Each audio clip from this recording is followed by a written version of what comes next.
possa responder a pergunta e possa abençoar a vida de vocês, trazer algum consolo para o coração de vocês.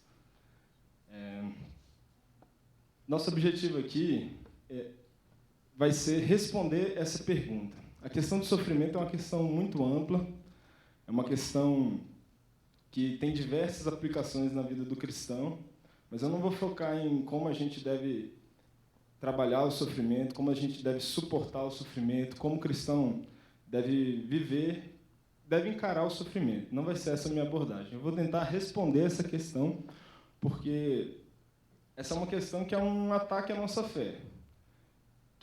Quantos de nós não passou aqui por algum momento de sofrimento e você já se fez essa pergunta? Deus é bom de fato? Deus existe de fato? Será que Deus existe? O sofrimento ele traz para a gente esse questionamento, tanto por nós que somos crentes, como também a gente sabe que esse é um questionamento que os céticos usam para questionar a existência de Deus. Essa pergunta: como pode um Deus bondoso permitir o sofrimento? Então, o nosso objetivo aqui hoje é tentar responder essa questão de maneira a consolidar a nossa fé e de maneira a defender a nossa fé também. Nós vamos saber como responder isso para consolidar a nossa fé, fortalecer e também para defender a nossa fé. Afinal, a gente tem que saber dar qual é a razão da nossa fé. Antes de mais nada, eu quero fazer uma oração, mais uma, para que Deus possa falar conosco. Deus amado, muito obrigado por mais esse dia de vida, Pai. Obrigado, Deus, porque o Senhor é um Deus bom. E obrigado porque o Senhor é um Deus poderoso, Pai. Obrigado porque nada foge do seu controle, Deus. Obrigado porque o Senhor tem todas as coisas nas tuas mãos e o Senhor tudo faz como lhe agrada, Pai. E o Senhor, acima de tudo, o Senhor é um Deus que cuida de nós, Pai. Nós te pedimos, Deus, te peço nesse momento que o Senhor cuide de mim, que o Senhor fale através de mim, Pai. Que seja a tua voz falando aqui e me ajude a comunicar, Deus, a tua palavra. Em nome de Jesus que eu oro e agradeço. Amém. Pessoal, parece meio óbvio, mas antes de mais nada eu quero afirmar para vocês, o sofrimento ele é real. Basicamente, estar vivo significa que você vai sofrer. Isso é importante, é óbvio, mas é importante eu reafirmar isso para vocês, porque existem teologias e existem doutrinas, existem religiões que tentam negar o sofrimento, dizer que existem religiões que até dizem que é tudo imaginário. Essa vida aqui, tudo que a gente está vivendo, na verdade, não é real. É algum processo de imaginação. Eles tentam, de alguma forma, dizer que o sofrimento não é real. Isso tem uma série de consequências, especialmente quando é uma teologia no meio cristão que vem negar a existência do sofrimento ou dizer que tentar dar desculpas para o sofrimento. Mas o sofrimento ele é real, ele existe, e você vai sofrer. Basicamente, estar vivo significa que você vai passar por algum sofrimento nessa vida. Alguns fatos para vocês a respeito do sofrimento, para mostrar o quão real é esse sofrimento. Na Bíblia, praticamente 1/3 dos salmos tratam a respeito de sofrimentos. Alguns, na sua própria essência, são lamentações, e outros contêm lamentações no meio dos salmos. Então, 1/3 dos salmos da Bíblia tratam a respeito desse tema. O sofrimento ele é real. Mas, se você olhar bem, a gente tem um livro cujo assunto principal é o sofrimento. Jó sofreu. A gente vê, durante o livro de Jó, cerca de 40 capítulos em que ele está ali discutindo qual é a razão do seu sofrimento. Por que ele está sofrendo? Por que ele estava passando por aquela situação dolorosa? É um livro inteiro que trata dessa questão do sofrimento. Mas não somente Jó, a gente tem Jeremias. O profeta Jeremias escreveu um livro, chama Lamentações de Jeremias. Está lamentando o sofrimento da vida dele, está falando sobre as coisas que ele está vendo, sobre todo o sofrimento que ele está passando, e ele escreve, e está na Bíblia, um livro inteiro destinado a lamentações, ao sofrimento. Mas não somente isso, se você observar, todos os profetas do Antigo Testamento, com exceção de Ageu, eles trazem algum tipo de lamentação, algum tipo de registro de sofrimento em seus livros. Então, de alguma forma, eles abordam o tema do sofrimento, eles falam sobre sofrimento. Mas não somente no Antigo Testamento. Se você olhar os discípulos de Cristo, acho que todos eles sofreram. Muitos deles tiveram mortes terríveis, eles foram perseguidos, eles foram chicoteados, praticamente todos passaram por algum tipo de sofrimento muito grande na vida. Sofrimento físico e também sofrimento emocional. Mas não somente os discípulos, o nosso Senhor Jesus, ele sofreu. Ele veio para esse mundo e tem um versículo que registra o sofrimento. Não, tem um monte, né? Mas a gente tem lá um registro, Jesus chorou. Um versículo para registrar que Jesus sofreu. Diante da perda de um ente querido, Jesus chorou. Ele sentiu a dor emocional, essa dor que eu e você sentimos quando um parente morre ou quando alguma coisa acontece. Jesus chorou. Mas não somente a dor emocional, nosso Senhor Jesus, ele padeceu na cruz. Ele teve o sofrimento, a morte, uma morte indigna, uma morte que só era dada aos piores seres humanos. Ele morreu naquela cruz e o nosso Senhor Jesus sofreu. Então, a primeira coisa que eu queria falar para vocês é: o sofrimento é real. Não fuja disso, não tente negar isso, não aceite doutrinas que venham falar como se o sofrimento não fosse real, como se fosse algo imaginário ou coisas do tipo. Isso não está correto. Mas o segundo ponto que eu queria falar para vocês é que o sofrimento não só é real, como ele vem de Deus. E aqui a coisa fica mais complicada porque nós vemos no meio cristão pessoas tentando justificar Deus. Pessoas tentando inventar desculpas para o sofrimento. E nessa de inventar uma desculpa para o sofrimento, ou tentar justificar Deus, as pessoas cometem erros terríveis e negam a soberania de Deus, negam o poder de Deus, negam que Deus controla todas as coisas. E isso é uma ofensa muito grave para Deus. Você falar que Deus não é um Deus soberano, você falar que Deus não é um Deus poderoso, é certamente um pecado muito grande. Vamos ver na Bíblia. O Salmo 88 diz bem assim, no versículo 6. Puseste-me no abismo mais profundo, em trevas e nas profundezas. O Salmo 88 é considerado o salmo mais triste da Bíblia. Se você lê, quando você vai lendo os salmos, você percebe que esses salmos que tratam de lamentações, o salmista normalmente fala: Deus, eu estou sofrendo, Deus está difícil, mas eu me alegrarei em Ti, mas eu esperarei em Ti, mas eu confiarei em Ti, mas eu espero no Deus da minha salvação. Esse salmo não. Esse salmo, a última palavra dele é trevas. É considerado o salmo mais triste da Bíblia porque ele não dá um alento, ele não traz assim uma situação de conforto. E o salmista, que se chama Emã, ele atribui a Deus o sofrimento dele. Ele fala assim: puseste-me no abismo mais profundo. Ele está falando: Deus, foi o Senhor que me pôs aqui nessa situação. Repare que ele não fala assim: Deus, Satanás está me colocando no abismo. Deus, o pecado que eu cometi aqui está me colocando nessa situação terrível. Ele não foge da questão. Ele sabe que Deus, o Deus a quem ele serve, o Deus que ele conhece, é um Deus soberano, é um Deus que controla todas as coisas. E ele fala: puseste-me no abismo mais profundo. Mas se a gente olhar também, por exemplo, no livro de Abacuque, Abacuque estava ali presenciando a invasão dos caldeus no povo de Jerusalém.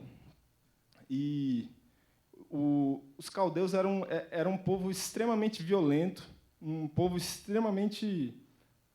Era um povo de guerra que invadia, destruía, estuprava e matava. E Abacuque, diante daquilo, ele fica vendo: Deus, violência, morte, sofrimento, o Senhor não vai fazer nada. O que está acontecendo, Deus? Ele questiona Deus. E nesse versículo 6 a gente vê a resposta de Deus para Abacuque. Deus fala assim: pois eis que suscita os caldeus, nação amarga e impetuosa, que marcham pela largura da terra, para apoderar-se de moradas que não são suas. Abacuque, ele recebe a resposta de Deus, e Deus praticamente fala para ele assim: Abacuque, você está vendo esse pessoal aí, esses caldeus que estão vindo? Foi eu que suscitei esse povo, foi eu que levantei esse povo para vir e destruir Jerusalém, foi eu que dei poder para eles, foi eu que fiz aquele rei olhar nessa direção aqui de vocês e vir marchar contra vocês para destruir vocês. Foi eu. E eu estou fazendo isso para punir o povo aqui de Jerusalém, para trazer justiça, para trazer vocês de volta para a santidade, de volta para mim. Deus ele não dá desculpas para o sofrimento. E você também não precisa tentar justificar Deus. A gente não precisa... A Bíblia não esconde a questão do sofrimento, ela não foge desse assunto. Muito pelo contrário, ela nos mostra que nosso Deus é soberano. É Ele quem controla todas as coisas, é Ele que faz, é Ele que desfaz. Nada acontece fora da vontade de Deus. E a gente fica dando desculpas para o sofrimento, fica tentando justificar Deus. Nós, de fato, não sabemos como funciona isso. O que a gente sabe é que Deus é soberano, Ele controla todas as coisas, nada acontece fora da tua vontade, mas Ele faz isso de alguma forma que o homem é o responsável. Deus é soberano, o homem é responsável. A Bíblia não nos explica como funciona isso. Deus não nos deu a resposta de como a gente vai harmonizar essa questão. E é assim, algumas peças do quebra-cabeça Deus não entrega para a gente. Se a vida é um grande quebra-cabeça, Deus foi lá e tirou algumas pecinhas de propósito, porque a salvação ela vem pela fé, e é pela fé somente. Se a gente tivesse todas as peças, se a gente pudesse conectar todos os pontos, olhar a figura e falar, realmente, tudo faz sentido, não seria fé, seria pela lógica. A salvação seria pela inteligência, pelo bom raciocínio. Mas, assim, acredito que Deus o faz assim, Ele retira algumas peças, Ele não entrega para a gente todas as respostas, com o propósito soberano da glória dEle. Então, em resumo, é isso. O sofrimento ele vem de Deus, não fuja dessa questão, você não precisa dar desculpas. Isso é um problema muito sério, gente. Tem pregadores que, naquela época do tsunami, tiveram teólogos que, para tentar justificar tudo o que aconteceu, aquela tragédia que aconteceu, eles dizem que, de alguma forma, eles negam a soberania de Deus, negam que Deus está no controle de todas as coisas. E se o nosso Deus ele não está no controle de todas as coisas, ele é um Deus fraco. Você está servindo um Deus que é como se fosse eu e você, que não pode controlar nem o amanhã, nem as coisas que estão acontecendo ao seu redor. Se o Deus que você serve é um Deus que criou o mundo, e ele está lá com a bandeirinha assim, torcendo para que tudo dê certo, esse Deus que você está crendo é fraco. Esse não é o Deus que eu creio, esse não é o Deus que a Bíblia apresenta. O Deus que a Bíblia apresenta é um Deus forte, é um Deus que tem todas as coisas aqui, na sua mão. Ele tem todo o controle. Então, você não precisa justificar Deus. Só que isso suscita para a gente a pergunta, né? Então, por que a gente sofre? Essa é a grande pergunta que não quer calar. E o próprio Abacuque, diante da resposta de Deus, ele fala... Olha o que ele fala. Deus, tu és tão puro de olhos que não podes ver o mal e a opressão não podes contemplar. Por que, pois, toleras os que procedem perfidamente e te calas quando o perverso devora aquele que é mais justo do que ele? Abacuque realmente questiona, ele entra em parafuso, né? Ele fala assim, Deus, o Senhor é bom, o Senhor é um Deus bom, como é que o Senhor deixa que o perverso prevaleça? Como é que o Senhor deixa que a injustiça aconteça assim? E a questão que a gente faz, não é? A gente pergunta, Deus, o Senhor é um Deus bondoso, como é que tem um câncer aqui na minha vida? Deus, o Senhor é um Deus bondoso, como é que vem um tsunami e mata tanta gente assim? Deus, o Senhor é um Deus bondoso. Então, a gente faz essas questões. Então, quero analisar com vocês algumas respostas que nós cristãos costumamos dar diante dessa... Vamos analisar juntos aqui algumas respostas que a gente costuma dar para essa pergunta. Alguns vão dizer que O sofrimento, ele vem de... A gente sofre porque os seres humanos eles fazem escolhas ruins. De fato, isso é verdade. Quando, por exemplo, um marido decide trair a sua esposa, ele vai trazer sofrimento para a sua família, para a sua esposa, para os seus filhos, para a sua igreja. Quando um político decide, por exemplo, roubar o dinheiro que era para a merenda das crianças, ele está causando sofrimento ali às outras pessoas. De fato, é uma resposta correta. A gente sofre porque os seres humanos fazem escolhas ruins, mas não é sempre assim. Isso não engloba tudo. Como é que se explica um câncer? A pessoa fez uma escolha ruim para ter um câncer? É isso? Não é. Outra resposta que a gente costuma dar são as leis da natureza. Na época do tsunami, desses desastres naturais, essa resposta vem com força. São as leis da natureza. A natureza é assim, ela precisa ser assim. A gente precisa da chuva, a gente precisa das ondas do mar, a gente precisa de todas essas leis da natureza, só que elas têm, de vez em quando, elas fogem um pouco do controle e causam grandes males por aí. Ou, às vezes, a pessoa está passando embaixo de uma árvore, cai um coco na cabeça dela, lei da gravidade. Acontece, causa sofrimento. Então, algumas coisas, de fato, são assim, mas isso não é abrangente. É muito simplório você falar isso. Outros vão dizer que o sofrimento ele é um aprendizado, que Deus está te colocando para sofrer porque Ele quer te ensinar alguma coisa.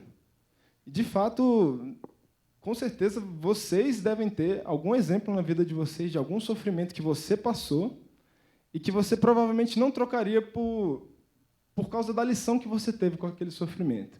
Quem aqui, com certeza, vocês já passaram por isso. A gente tem, sim, lições nas nossas vidas que a gente tira depois de um sofrimento, depois de alguma situação difícil.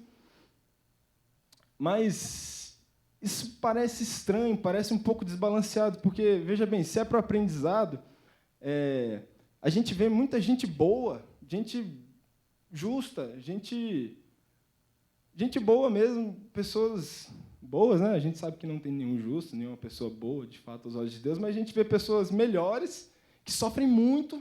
Aquelas pessoas passam por sofrimentos terríveis a vida inteira, e a gente vê pessoas más, pessoas injustas, pessoas que precisam de muito ensino e que não sofrem quase nada. Então, se essa resposta parece meio injusto, parece desbalanceado, sabe? Se é para a gente aprender, então isso, de fato, parece um pouco desbalanceado. Talvez não seja bem assim. Outros vão dizer que a gente sofre por um bem maior. E, de fato, a gente consegue enxergar um bem maior nos sofrimentos. Por exemplo, na Bíblia, a gente tem a história de José. José era um moleque arrogante. Ele se achava melhor que todos os irmãos dele, ele se achava o cara, e Deus usou um sofrimento tanto para o aprendizado dele, ele aprendeu a ser alguém na vida, aprendeu a ser humilde, e Deus também usou aquele sofrimento para um bem maior. Porque José foi vendido como escravo, ele pôde chegar ali no Egito, e ele virou um grande administrador, e por causa da habilidade dele como administrador, ele pôde livrar toda uma nação, especialmente sua família, de uma grande seca, de uma grande fome que veio naquele país. Então, a gente consegue, em alguns casos, a gente consegue ver, sim, um bem maior. Mas tenta falar isso para uma pessoa que está de cama, sofrendo, padecendo de dores. Fala assim, você está sofrendo por um bem maior. Que consolo você traz, que resposta fria, que resposta dura que o cristão, às vezes, dá, né? Então, realmente, algumas coisas, sim, para algumas coisas serve, mas é sempre assim? É sempre para um bem maior? Outro motivo que a gente dá que a gente entende o sofrimento ele vem para nos lembrar que nós não somos daqui. E isso é verdade. Muitas vezes Deus manda o sofrimento na nossa vida para te lembrar que sua vida não é aqui. Você não é um cidadão aqui da Terra. A vida não se resume a isso aqui. E, às vezes, a gente está tão mergulhado na nossa vida, no nosso trabalho, nos nossos hobbies, nas nossas paixões, no dia a dia, que, às vezes, Deus precisa dar acorda, sua vida não é aqui. não é isso. Preste atenção, existem coisas maiores. Você tem que se preocupar com o reino, você tem que se preocupar com a salvação de almas, você tem que se preocupar em pregar o evangelho. E muitas vezes o sofrimento vem para isso, para nos lembrar que nós não somos daqui. Mas é sempre assim? Não é. Nem sempre a gente consegue encaixar nessas razões, né? Mas vamos ver outra resposta que a gente dá com frequência, é consequência do pecado. E, de fato, é consequência do pecado. Em última instância, a gente sabe que a gente sofre por causa do pecado. Porque nós pecamos, o pecado entrou no mundo, e é por causa disso que a gente sofre. Mas, novamente, que resposta fria, que resposta simplista, que resposta dura. Imagina você deitado num leito de um hospital e alguém fala assim, é consequência do pecado. Chora. É muito simplista o cristão pegar e entregar essas respostas. Outra resposta que, de fato, em última instância, é verdade. Nós sofremos para a glória de Deus.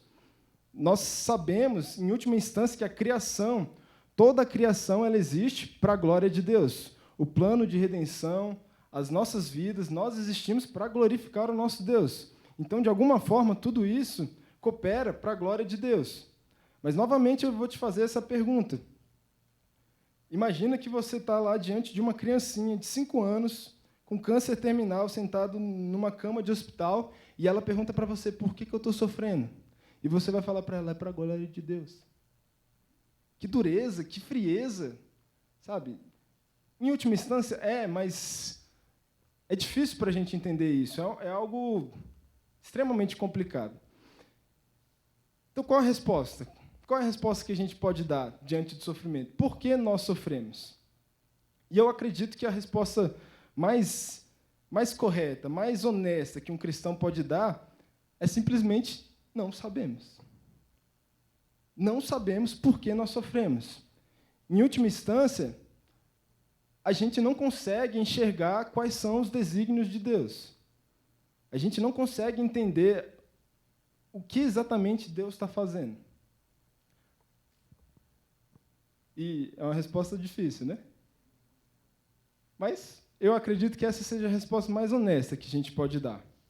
E eu acho que diante de como eu dei um exemplo, diante de uma criança sofrendo, que virasse para mim e perguntasse assim, por que eu estou sofrendo? Eu não sei. Eu não sei. Só que essa resposta, ela suscita algumas questões. Os céticos vão usar essa resposta para dizer que nosso Deus não existe. Eles vão falar que Deus não existe. Por quê? A falácia que vem por causa dessa resposta é a seguinte. O que um cético vai falar? Deus é todo-poderoso e todo-bondoso. Um Deus assim, ele não permitiria o sofrimento, porque ele é todo-poderoso e ele é todo-bondoso.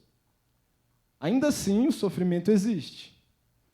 A conclusão que os céticos chegam é, logo, Deus não existe. Se existe, ele não é bondoso, ou então ele não é poderoso. Ou ele não é bondoso e está gostando da galera sofrendo, ou ele não é poderoso, e ele não consegue evitar que o crente, que o ser humano sofra.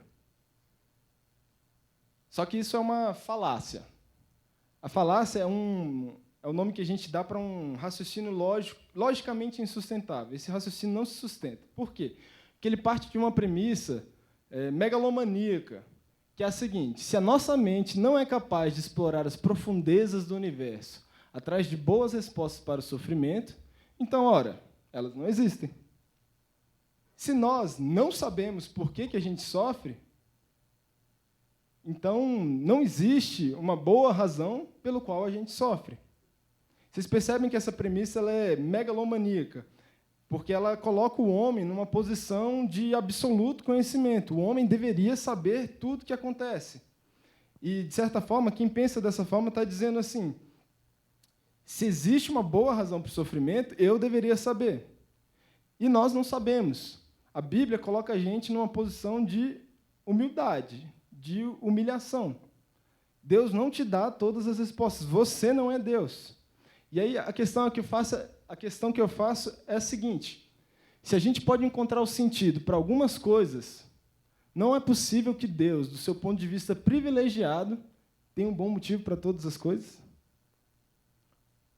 O Deus que a Bíblia apresenta não é um Deus fraco, é um Deus soberano, é um Deus infinito.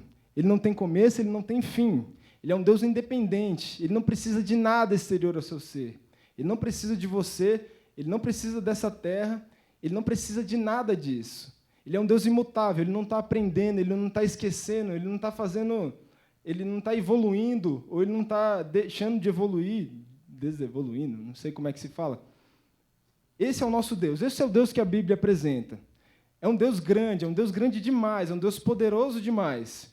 E a questão que fica é, será que um Deus como esse, ele não tem uma boa razão para que todas as coisas aconteçam? Provavelmente ele tem. Provavelmente não, ele tem uma boa razão. Ele não nos comunicou. Ele não entregou essas pecinhas do quebra-cabeça. Embora a gente possa, nós como cristãos, a gente consegue tirar uma série de boas lições a partir do sofrimento. Isso seria mais outras várias palestras e pregações sobre os ensinamentos que a gente tira a partir do sofrimento. Todas as pequenas coisas que Deus pode nos ensinar com o sofrimento. Mas, para algumas coisas, a gente consegue explicar, sim, a gente consegue dar a razão daquilo que está acontecendo, para outras, não. E você dizer que porque você não enxerga aquele motivo, esse bom motivo para que as coisas aconteçam não existem, é uma posição megalomaníaca do homem, né? É o homem se achar demais, achar que está no lugar de Deus, que ele deveria saber todas as coisas.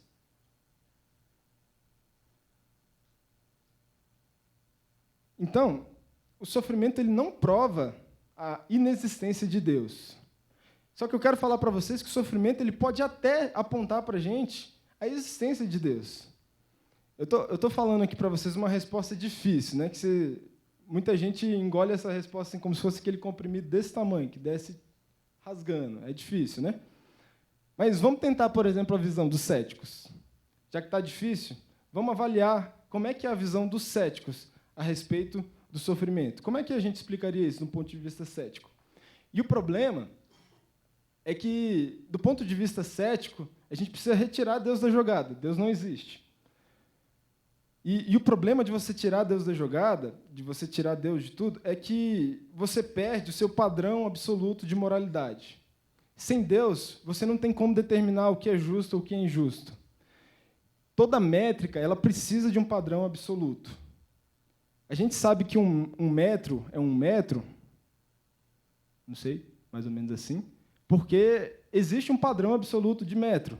Um dia, os cientistas pegaram lá uma liga de metal, misturaram, fizeram 1 quilo de uma liga, botaram num negócio assim e falaram, pô, isso aqui é 1 metro. Tira uma cópia, manda para o mundo inteiro, vamos todo mundo usar a mesma medida.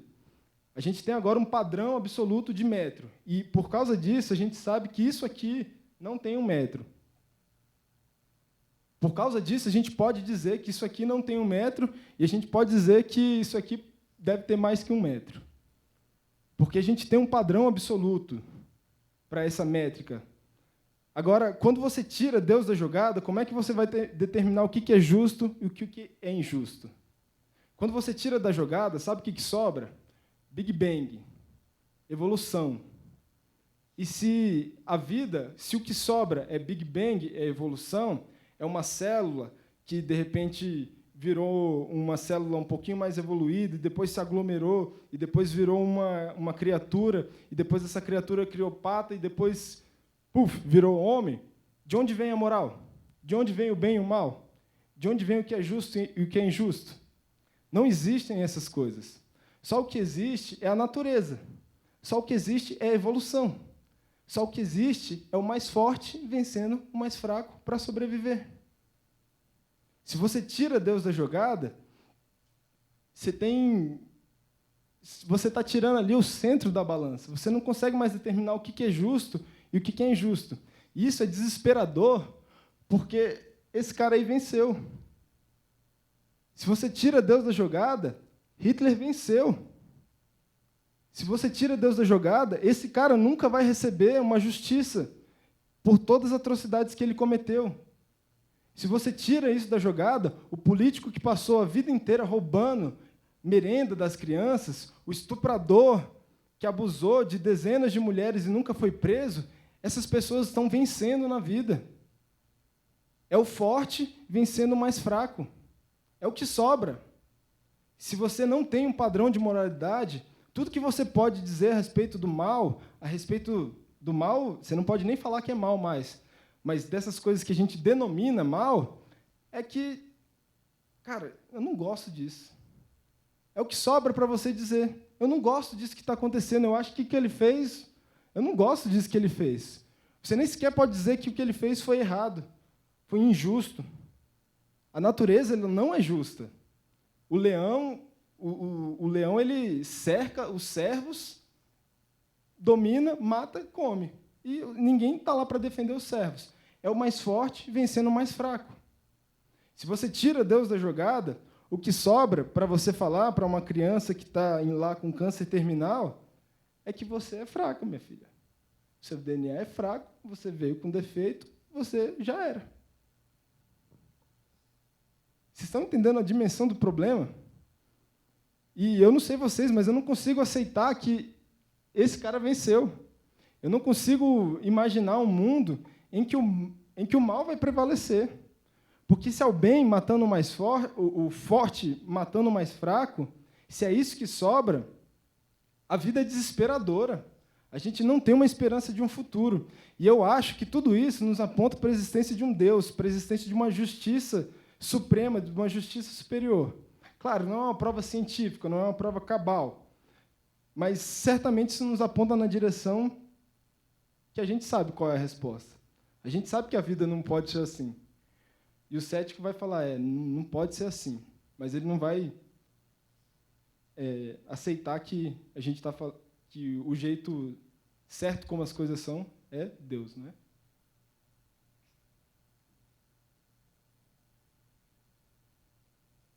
Ok. Muita filosofia, muita discussão, muito vai e vem. Só que, para quem está sofrendo, como é que fica? O que sobra para a gente que está sofrendo? Então, eu quero olhar com vocês, para a gente encerrar, o sofrimento de Deus, porque o sofrimento de Deus traz algumas lições preciosas para a gente.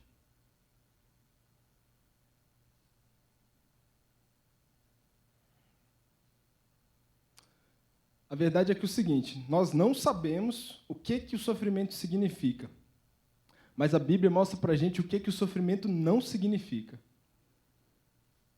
E não significa que o nosso Deus é indiferente. Não significa que Jesus Cristo é indiferente ao nosso sofrimento. A Bíblia nos ensina que o nosso Deus é um Deus de amor, é um Deus bondoso, é um Deus que se importa com você. Ele se importa tanto com você que ele veio a esse mundo e ele sentiu a sua dor. Jesus chorou, ele veio nesse mundo, ele sentiu a dor que eu e você sente. Essa dor emocional, essa dor da perda, ele sentiu. Muito mais do que isso, ele sentiu uma dor física terrível, ele morreu na cruz. Isaías 53 fala, descrevendo o sofrimento de Cristo, mas ele foi traspassado pelas nossas transgressões e moído pelas nossas iniquidades.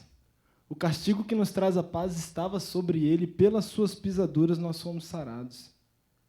Esse aqui não é um Deus indiferente.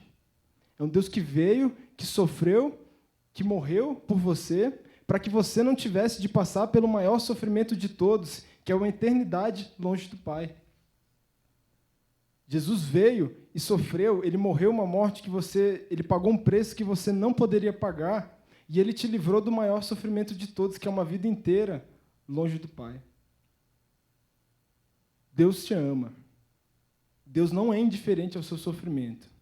De fato, nós não sabemos explicar por que a gente está sofrendo. A gente não consegue dizer exatamente, Deus está fazendo isso para que aconteça isso, para que... Você não vai conseguir conectar todos os pontos. Jó passou cerca de 7 anos, o sofrimento dele estima-se que durou mais ou menos 7 anos, ele passou esse tempo todo tentando encontrar uma razão para o seu sofrimento. E a resposta que ele obteve de Deus é: ô Jó, quem é você? Ô Jó, onde é que você estava quando eu criei os céus e a terra? Ô Jó, você sabe quanto mede o mais profundo abismo? Você sabe a altura daqui para o céu? Onde é que você estava quando eu criei o mundo? Quem é você, Jó? E a resposta de Deus é talvez a resposta de Jó é talvez a resposta que a gente precisa orar para que Deus nos dê força para também fazer igual. Nosso Deus, ele se importa conosco, ele se importa com o nosso sofrimento, ele não é indiferente ao que você está passando. O sofrimento, ele tem sim diversas lições, mas isso exigiria mais pregações, mais tempo, olhando vários exemplos de sofrimento na Bíblia. E não é o nosso objetivo aqui, como eu falei. Mas eu queria deixar essa pitada de conforto para você. Deus te ama. Deus te ama tanto que morreu no seu lugar, que pagou os seus pecados. Amém? Vamos ver se